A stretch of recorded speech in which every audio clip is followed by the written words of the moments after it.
Hoje é sobre o embate entre a ciência e a religião, a criação e a evolução. De um lado nós temos o processo científico, que está embasado em teoria e experimentação, e do outro lado nós temos a opinião gerada a partir de um trecho da Bíblia, que seria o livro do Gênesis. O processo de criação da teoria da evolução ele é bastante antigo, e essa questão ela é debatida na Europa há muito tempo, há séculos, só que ela tinha uma fundamentação bíblica. O processo de criação da vida estava interligado ao conceito da geração por intermédio da potência do ser, do ente sobrenatural, do ser divino. Alguns cientistas começaram a desenvolver ideias sobre a origem das espécies, só que essas ideias ainda continham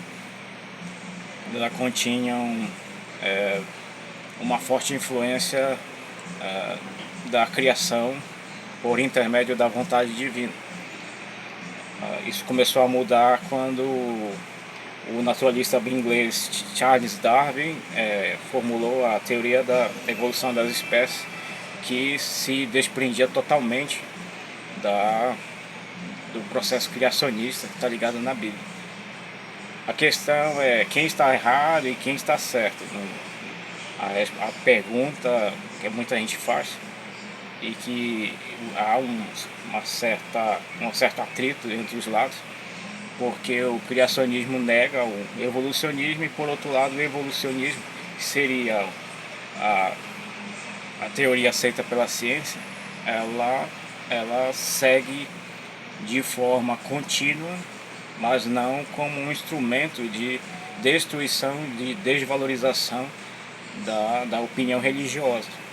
Existem religiosos que veem na teoria da evolução uma contrariedade à conceituação do livro de Gênesis, onde diz que o Deus criou o mundo em 7 dias. Na teoria da evolução, a vida surgiu na Terra no processo de bilhões de anos. Surgiriam primeiro os organismos unicelulares, que foram resultado de um processo bioquímico que daria origem às primeiras formas de vida na Terra.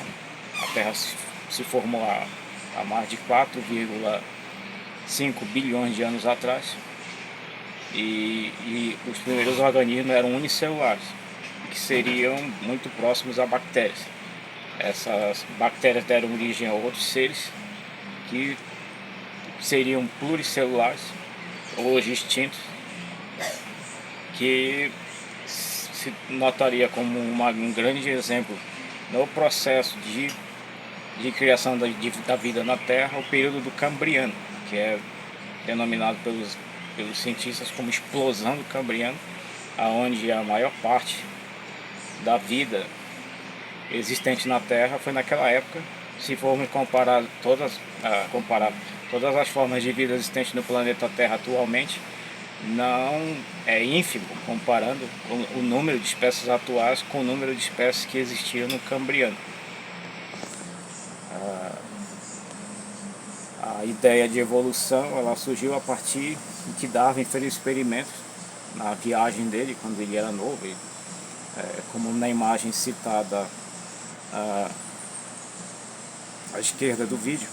Ele tinha por volta de 32 anos quando ele fez a viagem no HMS Beagle, que seria um navio de velas, onde ele foi acompanhado pelo ajudante dele de pesquisa, Thomas Huxley, aonde ele procurava dar fundamento à ideia dele na pesquisa sobre novas espécies, a diversidade da biofauna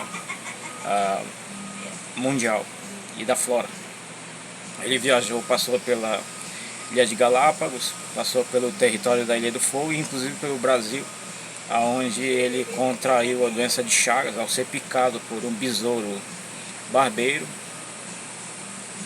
Ele foi contaminado pelo protozoário Trypanosoma cruzi e veio a falecer na velhice por consequência de problemas cardíacos provocados pela doença de Chagas. Qual a questão envolvendo criacionismo e evolucionismo? Pode ser uma questão muito polêmica no mundo de hoje, mas o embate entre religião e ciência ele é bem antigo. Ele surgiu no Renascimento, quando os primeiros cientistas, primeiros pesquisadores como Galilei começou a questionar a questão do teocentrismo, que alegava que a Terra era o centro da galáxia, do nosso sistema solar, e ele propôs que não, ele propôs a teoria do heliocentrismo, onde o Sol era o centro do nosso sistema solar. Ele teve que voltar atrás nessa afirmação porque ele foi acusado pela Igreja Católica de heresia, e isso poderia levar ele à condenação à morte. E mesmo que ele tenha voltado atrás, né, na teoria dele, publicamente frente à comissão da Inquisição, ele continuou convicto de que essa era a teoria certa.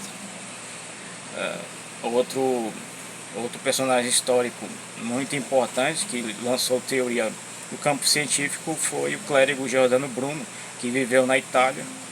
Ele sofreu um processo que durou mais de 7 anos, onde inimigos dele dentro da igreja só sossegaram quando ele foi definitivamente condenado à morte, onde ele foi executado na fogueira. Hoje existe um monumento na Itália que traz a imagem dele como uma homenagem pelo esforço dele em prol da ciência e por ele ter se sacrificado, ter sido um homem da igreja que foi tratado como herege. Havia uma loucura desencadeada e pluralizada naquela época, onde qualquer forma de questionamento da doutrina da igreja era passível de punição, ou prisão, ou morte, como foi o caso do clérigo Giordano Bruno. Aí você pergunta qual a minha opinião sobre isso. Eu, como cristão, eu sei discernir o conceito de religioso do conceito científico. O livro de Gênesis ele fala do processo de criação como uma vantagem de uma força divina, uma força inteligente capaz de gerar um mundo a partir do seu desejo. O conceito científico ele fala de um processo lento, gradativo, que levou bilhões de anos até chegar às formas atuais de vida. Nós temos diversos tipos de animais na Terra, divididos em grupos, peixes, moluscos, plantas, um grupo indefinido que são os vírus, que por muitos cientistas não são considerados organismos por serem unicelulares, porém eles não têm diversos componentes que constam numa célula, em um organismo unicelular, como existe na bactéria, que é um ser unicelular e assexuado, ele consegue se reproduzir. O vírus não consegue isso, ele precisa de um hospedeiro, ele se aloja dentro de uma célula para que essa célula gere novas unidades virais. Então essa seria aí a opinião dos cientistas para categorizarem o vírus como um não ser vivo. Existem também répteis e as aves, que seriam répteis avianos. Aí se perguntar por que são répteis avianos, porque as aves são um grupo remanescente sobrevivente à queda do asteroide que matou os dinossauros não avianos.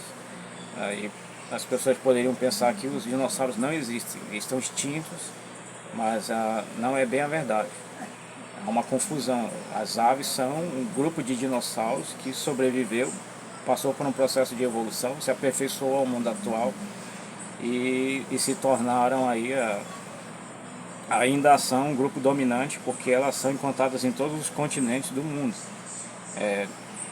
Seja na América do Norte, a Antártida, você vai encontrar aves de todas as espécies, especializadas em diferentes tipos de alimentação.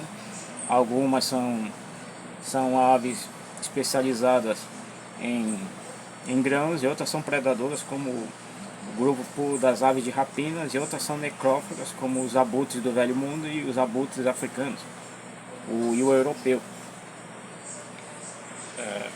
Aí existe essa questão de quem está certo, se é o cristianismo, na doutrina da evolução, da criação, ou seria a ciência com o conceito da evolução. Existe aí uma posição que seria interpretativa. Você tem que ver o mundo de forma religiosa,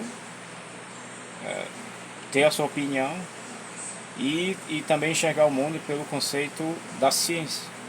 A vida surgiu na Terra através de um processo muito lento, que já foi provado, existem evidências sobre isso. Existem diversos animais, incluindo o ser humano, que é um animal que evoluiu de espécies já extintas de hominídeos. Nós temos antepassados extintos e temos, como o Australopithecus, temos outros indivíduos que seriam parentes do ser humano, não necessariamente antepassados, mas que seriam espécies anteriores que viveram na Terra há milhares de anos atrás, ou há milhões de anos atrás, e que acabaram desaparecendo por competição, mudança climática, e não se habituaram e acabaram desaparecendo. O ser humano, a espécie Homo sapiens sapiens, que é a nossa espécie atual de primata, acabou seguindo em frente. Nós temos parentes vivos que têm ligações genéticas, um código genético bem semelhante ao código genético do ser humano, que seriam orangotangos, bonobos, chimpanzé e gorila. Que existem correntes religiosas que reprovam isso, porque a conceituação bíblica seria que o ser humano surgiu a partir de um casal primordial, que seria Adão e Eva, e não que o ser humano surgiu de espécies de animais antigos, extintos. Como há uma gravura que foi produzida no tempo de Charles Darwin, que conta, que mostra de forma debochada Charles Darwin segurando a mão de dois chimpanzés. Aí diz uma menção embaixo, em inglês, que seria Darwin com seus avós. Isso também poderia ser usado como para explicar uma das expressões de cunho racista que chamam pessoas negras de macacos. Totalmente equivocado, sem fundamentação científica. Aí você pode tentar entender quem teria mais razão nessa situação, quem estaria errado, quem estaria certo. Não é uma questão de estar errado ou estar certo, isso é um ponto de posição. Existem religiosos que entendem que a ciência é um processo normal, a teoria científica é o estudo que é aprofundado para chegar até o conceito atual, a partir da teoria de evolução de Charles Darwin, como existem com um grupo de Lepidopteros, que seria o grupo onde estão enquadrados ali, pertencentes, seriam as borboletas e mariposas, como no exemplo da imagem abaixo do vídeo, que mostra uma mariposa da morte. Seria uma ilustração produzida pelo próprio Darwin. Os Lepidopteros, eles são divididos em várias espécies ao redor do mundo. Eles são encontrados na América do Norte, do Sul, e na Europa e Ásia. Nós temos aqui diversas espécies amazônicas. E ele chegou à conclusão que esses animais, eles são resultado de um ancestral comum, ou seja, existia um indivíduo que deu origem a essas espécies. Ele sofreu adaptações, modificações, provavelmente ele já está extinto, seria o primeiro indivíduo desse grupo, do Lepidopteros, que deu origem a todos os grupos hoje em dia existentes. Existe uma questão que é o isolamento do gene. Esses animais não se cruzam para gerar herdeiros. Cada indivíduo vai acasalar com um indivíduo da sua espécie para gerar um indivíduo semelhante a eles. Seria um outro ser.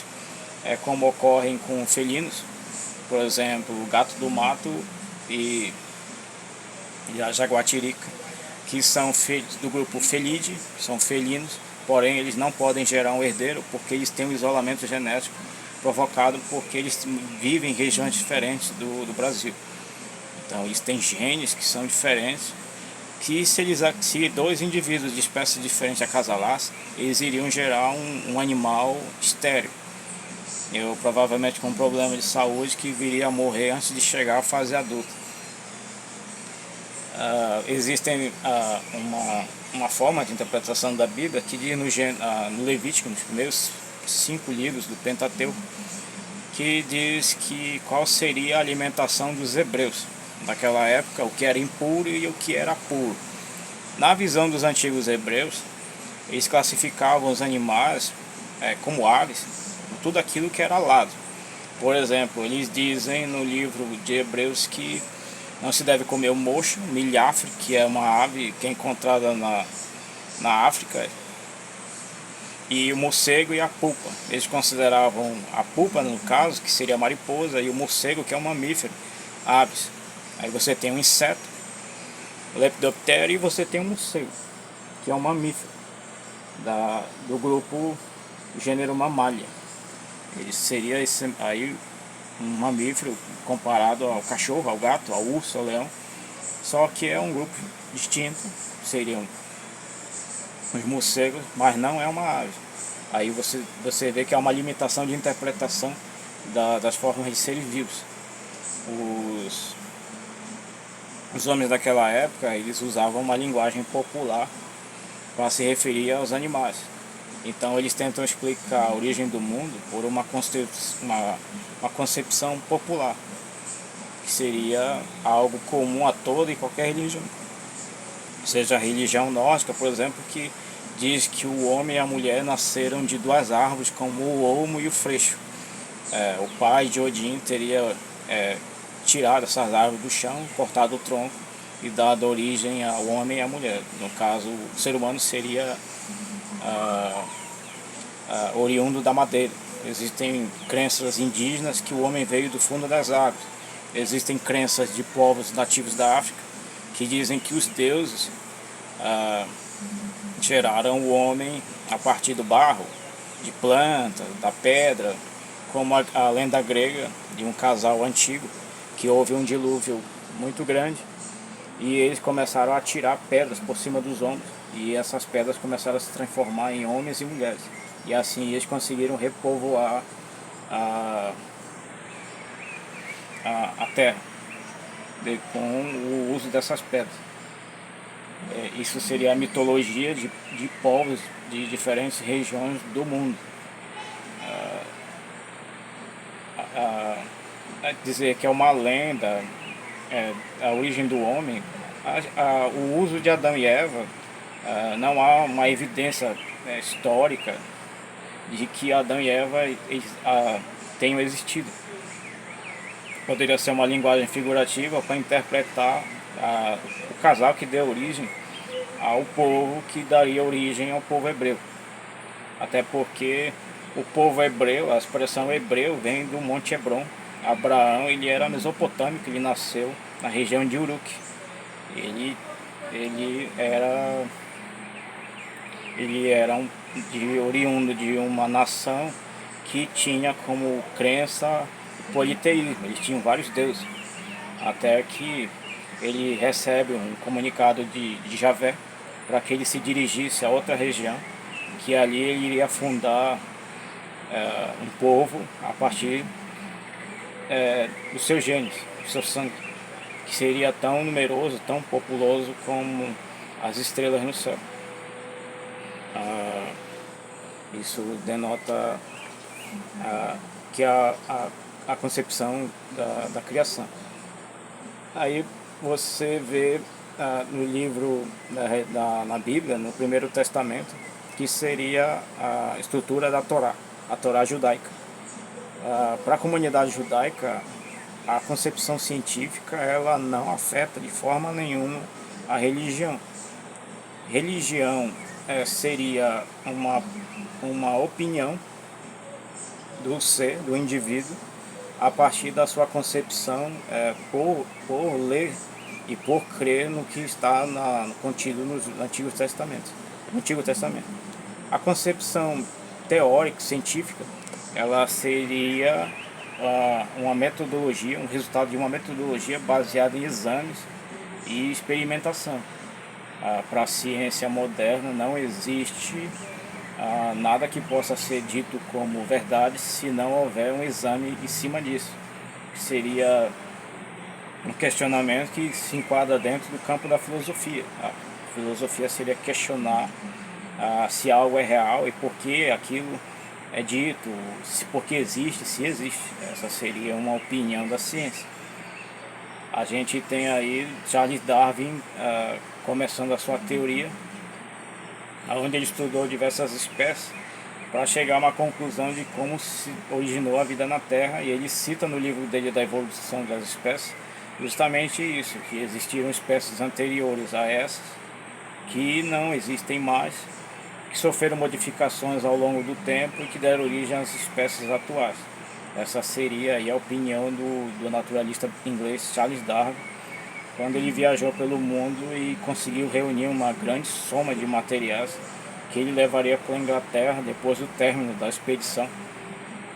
E ele formularia a teoria da evolução das espécies, que daria origem a todo o conceito que é empregado pela ciência até os dias de hoje.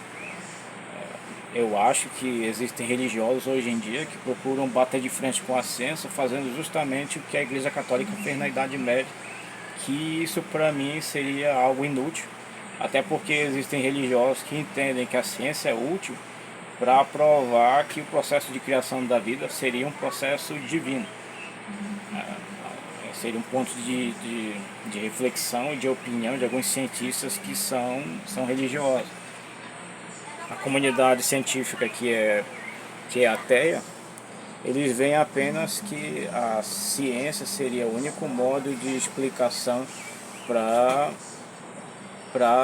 dar a entender como foi que se originou a vida na Terra, que é um processo muito complexo, dividido em diversas etapas, que você tem o Cambriano, seria a primeira era de vida, de incontáveis formas de vida na Terra. Aí você teria o período do Carbonífero, que seria o período onde existiam plantas angiospermas, seriam uma grande quantidade de espécies muito semelhantes às samambaias modernas, e os animais dominantes naquela época eram insetos. A quantidade de oxigênio no planeta Terra era muito grande comparada com a quantidade de oxigênio existente hoje, e isso fez com que animais como insetos, os artrópodes, conseguissem crescer a tamanhos que seriam muito desproporcionais comparando com insetos atuais. Por exemplo, a meganeura, que era uma libélula gigante, já extinta, que ela teria por volta de 1,5 m de comprimento. E existiam aranhas gigantes, existiam diversas espécies de insetos, como a megapleura, que seria uma centopeia gigante. Ela chegaria a 1,70 m de comprimento, muito grande. Hoje em dia uma centopeia, as maiores espécies, elas chegam aproximadamente a 50 centímetros. Seriam espécimes encontrados na floresta amazônica, mas existem as espécies encontradas no meio urbano que não tem mais do que 15 centímetros, 15, 18 centímetros de comprimento. A comparação é até absurda. E se for comparar a meganeura com uma libélula atual, a libélula atual ela não tem mais do que 12 centímetros de comprimento do corpo. A diferença é gritante. A forma de falar parece até que é um favorecimento do campo científico. Só que o campo científico ele não tem como comparar com o campo religioso. Eu nunca vi, desde que eu estudava no ensino fundamental e médio, que de forma alguma a ciência viesse a comprometer a estrutura religiosa. No meu entender, a ameaça de desvirtuar a opinião religiosa, ela não existe.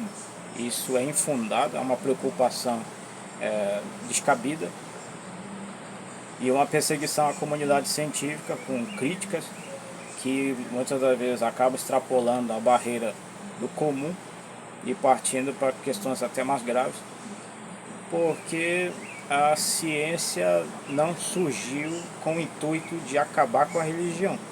Existem inúmeras religiões em todo o mundo e existem cientistas, pesquisadores da área, principalmente da biologia, que são religiosos. Existem professores que são religiosos e as pessoas sabem discernir o que é religião do que é ciência. Por exemplo, no mundo, no século XIII, a Europa foi assolada pela peste negra, que seria uma bactéria, Leucina peste, que matou aproximadamente um terço da população europeia e se espalhou pela Ásia. Aí você tem um problema, que era a falta de desenvolvimento científico para se chegar à causa da doença, como hoje é feito, como foi feito no tempo da Covid, que quando a pandemia começou, os cientistas em diversas partes do mundo começaram a fazer a, a, a análise do genoma do vírus para caracterizar como era a estrutura dele, se era um vírus natural ou se ele havia sido modificado em laboratório, porque pode ser constatada essa modificação na estrutura de DNA, de RNA do vírus. Nesse tempo da peste negra, esse tipo de recurso não existia. Não existia a produção de vacinas. As vacinas foram surgir muito tempo depois, por volta do século XVIII, que seria ali uma experimentação contra a varíola. Naquele tempo as pessoas morriam e a superstição acabou dando lugar a um tratamento mais eficaz, como o caso dos médicos da peste, que eram pessoas que usavam aquelas roupas de corvo e que achavam que elas estavam protegidas contra a infecção, e que isso era uma opinião muito perigosa e equivocada por parte deles. E existia um caso na Europa que o cardeal mandou jogar o corpo dos mortos no rio. A correnteza levou esses corpos para cidades vizinhas e fez com que a água ficasse contaminada e o número de mortos fosse bem maior, sendo que a melhor coisa que poderia ter sido feita nessa época seria incinerar os corpos e promover o isolamento das pessoas doentes, o que não foi feito. Existe também o período da gripe espanhola, né, que morreram 25 milhões de pessoas, onde foi feito um tratamento mais eficaz, né? Mesmo assim nós tivemos esse número de mortes, mesmo com um recurso da época, que daria ali um tratamento para dar fim a essa epidemia que ocorreu no mundo. Hoje em dia você pode pensar que qual a necessidade da ciência frente ao mundo e pensar na pandemia. Muitas pessoas foram salvas, dependente da religião, pelo recurso que foi disponibilizado das vacinas. Diversas empresas e pesquisadores conseguiram desenvolver vacinas que foram administradas no mundo inteiro e mesmo assim nós tivemos 6 milhões de mortes provocadas pela pandemia da Covid-19, que provocou uma mudança no modo de vida das pessoas no mundo inteiro, e nós vimos isso, acompanhando isso diariamente na televisão e na internet, como a vida das pessoas mudou no Brasil. Isso mostra o poder da ciência frente a períodos perigosos, como a propagação de doenças infecciosas provocadas por micro-organismos como o vírus.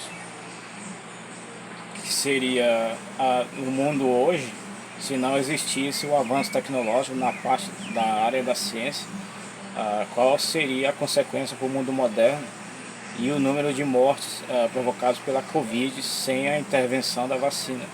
Nós tivemos 6 milhões de mortos no planeta e isso quer dizer que o número seria bem maior. Essa seria aí uma explicação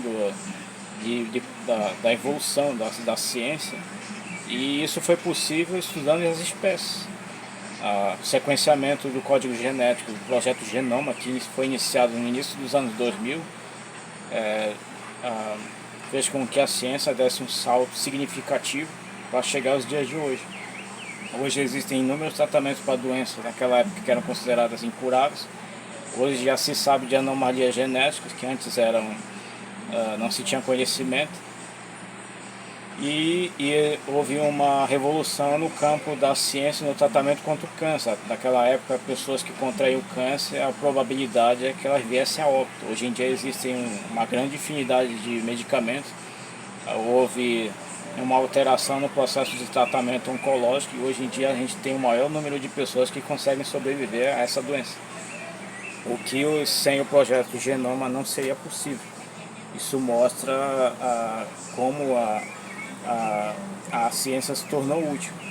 A ciência se tornou útil, conseguiu destaque na nossa sociedade, mas ela não, de forma alguma, ela desqualificou a religião em si.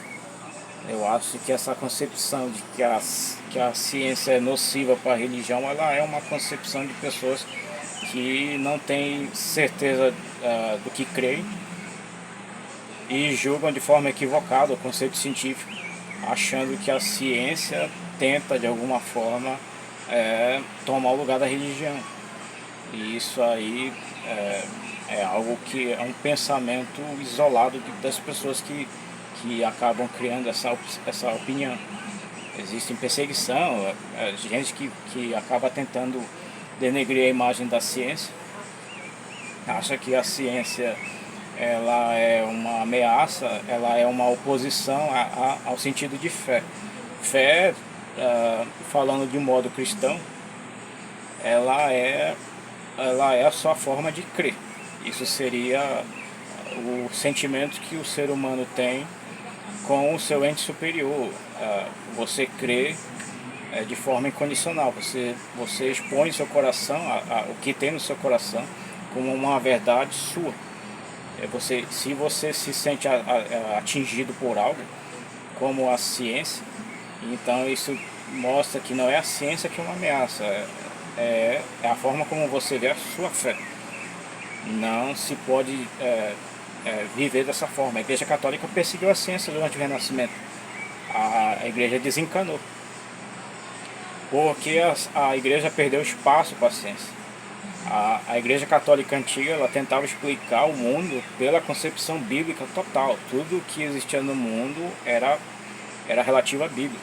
E foi o que aconteceu com Charles Darwin, quando ele formulou a teoria da evolução, que ele apresentou à Royal Academy of Society em Londres.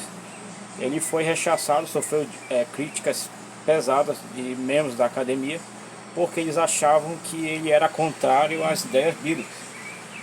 E na verdade ele estava lançando ali os alicerces do que seria a ciência do mundo atual.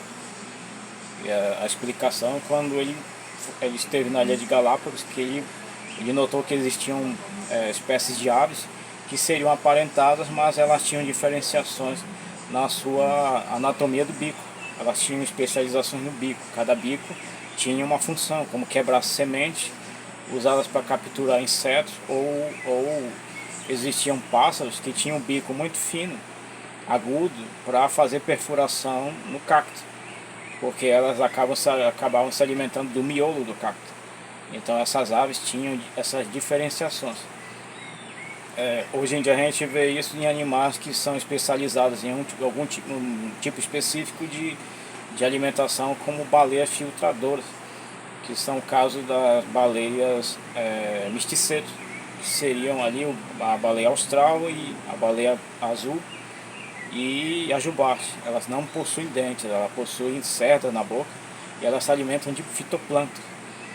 Aí você pensa, como ocorreria com esses animais se esse tipo de alimentação desaparecesse dos oceanos? Provavelmente esses animais também iam desaparecer, porque eles não têm outra forma de se alimentar. Eles não teriam como se alimentar de organismos maiores por não dispor de dentes, o que não é o caso de baleias, de cetáceos do grupo dos odontocetos, que seriam os golfinhos, a orca e o golfinho de água doce, que aqui nós chamamos popularmente de boto, que eles possuem dentes usados para triturar a comida. Eles engolem o animal inteiro, mas antes eles acabam fazendo o processo digestivo na boca, como qualquer ser que disponha de mandíbulas e de dentes. E você tem animais generalistas que são capazes de comer qualquer tipo de coisa, e seriam, no caso, o ser humano. Nós somos generalistas, nós somos onívoros, nós comemos frutas, raízes, sementes, carne, e isso propiciou para que o ser humano se tornasse a espécie dominante na Terra e também abundante. Isso se juntando também a fatores como o desenvolvimento do cérebro, que fez com que o homem desse origem a sociedades, desenvolvesse técnica de plantio, seleção natural de espécies de animais e plantas, fazendo com que isso viesse a ser benéfico ao ser humano. Isso mostrou aí a complexidade da estrutura cerebral humana. Então Darwin ele chegou à conclusão que o que aconteceu com todos os animais também aconteceu com o ser humano. Por uma regra de lógica, ele chegou a essa conclusão de que o ser humano se tornou um resultado de um processo evolutivo de espécies anteriores que vieram antes do ser humano, como o Australopithecus, o Homo afarensis, o Homo neanderthalis, que deram origem, seriam descendentes, ou teriam uma ligação com outros ancestrais do ser humano. Como eu falei da questão das mariposas, que elas tiveram um ancestral em comum que deu origem a todo um conjunto de espécies hoje que existem. E que deu a origem também a um conjunto de espécies que existiram no passado, mas que também estão extintas, que também seria o caso dos coleopteros, que seriam os besouros, que tem 2 pares de asas. Tem 2 pares de asa, uma asa é membranosa e a outra é queratinosa, uma estrutura rígida, que ela é usada para proteger as asas membranosas, porque são muito frágeis. Aí você tem na imagem, na parte inferior da tela, no canto esquerdo, que seria uma ilustração de Darwin, foi retirada do livro que fala sobre a biografia da vida dele. Essa imagem é uma fotografia que eu fiz, que mostra ali ele detalhando o estudo. Ele se especializou em estudar insetos, porque ele estudava as características anatômicas, formas da cabeça, da mandíbula, o tamanho desses animais. Ele viu ali uma grande variabilidade entre as espécies e chegou à conclusão de que esses animais tinham um ancestral em comum. Eles são resultado da evolução de uma espécie que sofreu diversificação e deu origem a outras espécies. Essa seria aí a proposta feita por Charles Darwin durante a sua vida. Ele procurou viajar porque ele havia feito diversas pesquisas na Inglaterra, e ele chegou à conclusão de que ele deveria procurar mais indícios em outras regiões do mundo, como ele fez na ilha de Galápagos, na Ilha do Fogo, que hoje é parte do território argentino. Na Ilha de Galápagos também, ele viajou para o Brasil e fez coleta de espécies, que isso consta no livro dele, A Origem das Espécies, onde ele mostra essas gravuras. Ele fazia desenhos de fauna e de botânica, onde ele demonstra essa característica desses seres vivos, que ele iria fundamentalizar a sua teoria da evolução, que provocou polêmica na época. Houve uma discussão muito grande dentro da academia, da Royal Academy of Society,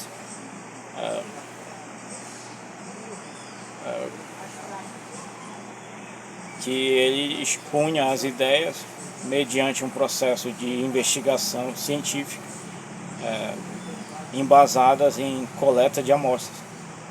E isso gerou toda essa situação, e isso repercute até os dias de hoje, onde a ciência, pelo processo de investigação do passado da vida na Terra, ela demonstra que a concepção que as pessoas têm do criacionismo é equivocada. Eu já li a Bíblia, eu tenho a Bíblia, eu já li várias vezes, eu leio a Bíblia desde que eu era criança. E a gente consegue discernir que não é que está errado a Bíblia, a forma como eles veem a Bíblia. Não existia um texto na Bíblia que diz que antes deste mundo existiram outros mundos. Isso quer dizer que antes dessa era, a era dos homens, existiram outras eras. Existe um ponto no livro do Gênesis que diz que Deus criou o mundo, criou os animais e achou tudo perfeito, só que ele não se sentiu satisfeito e deu origem ao ser humano. Ou seja, o ser humano seria um ser posterior. Ele não surgiu imediatamente com a origem do mundo. O mundo não foi criado em 7 dias, é uma linguagem metafórica. 7 dias seria, na interpretação bíblica, o tempo que Deus levou para criar o mundo. Seria o tempo dele, não 7 dias humanos. Que poderia ser uma linha de interpretação que os rabinos, a comunidade judaica, acabam interpretando dessa forma e não se sentem ofendidos de forma nenhuma, porque a Bíblia ela é interpretada de acordo com a vontade da pessoa. Não tem como usar a conceituação bíblica para explicar a atual concepção que se tem sobre a origem da vida na Terra, como dizer que os dinossauros surgiram há poucos, sei lá, 5.000 anos atrás, sendo que esses animais surgiram há centenas de milhões de anos atrás, que eles são são descendentes de répteis anteriores que dariam origem à linhagem dos dinossauros e outros répteis que dariam origem aos pterodáctilos, que já foram considerados no passado dinossauros, só que por análise da estrutura óssea eles divergem dos dinossauros, como o grupo dos maniraptores, terópodes e os saurópodes. Então eles acabaram sendo classificados como um grupo específico de répteis alados, mas não aves. As aves seriam consideradas o grupo de indivíduos que existem até hoje, que seriam resultado das primeiras formas de répteis existentes aí no período do Cretáceo, surgindo no fim do Jurássico, que dariam origem às aves atuais, que seriam répteis que acabaram desenvolvendo plumas e depois, por um processo de transmissão de características físicas através dos genes, as gerações posteriores acabaram dando origem às aves atuais, que são dinossauros, considerados dinossauros avianos. Você, por exemplo, quebra o osso de uma galinha, você vai ver que o osso dela é fino, é leve e é oco. Isso seriam ossos pneumáticos, que seriam um recurso adaptativo que faria com que esses animais ganhassem a capacidade de voo. E existem, no caso, aves que perderam a capacidade de voo por uma questão adaptativa ao meio ambiente que vive, como o grupo ratita, que pertence à ema e o avestruz, e os galiniformes, que, como o próprio nome diz, a galinha, o peru e o pavão, que são animais que não voam porque as asas são desproporcionais ao tamanho do corpo e ao peso corpóreo. Então são aves terrestres, elas não têm a habilidade para voo. É diferente de andorinhão, que é uma ave migratória, que consegue voar quilômetros de distância por ser pequena e ter as asas grandes em relação ao corpo. E esses animais têm musculatura adaptada para que eles não apresentem desgaste durante a viagem. Eles acabam planando em uma certa forma, algo que uma galinha não faria. A galinha, o máximo que ela consegue fazer são saltos de curta distância para pular no galho de uma árvore. Isso aí mostra a diferenciação evolutiva entre as espécies, mesmo dentro do grupo das aves. Isso seria uma herança da pesquisa que foi realizada por Charles Darwin, que de forma alguma tenta destruir ou desmerecer a concepção religiosa. Criação seria a opinião que a pessoa tem sobre a opinião bíblica. Evolução seria a concepção científica de como a vida surgiu na Terra e como ela se dá até os dias de hoje, em abundância, em variedade de espécies que existem no nosso planeta. Valeu, pessoal, até o próximo vídeo. Obrigado.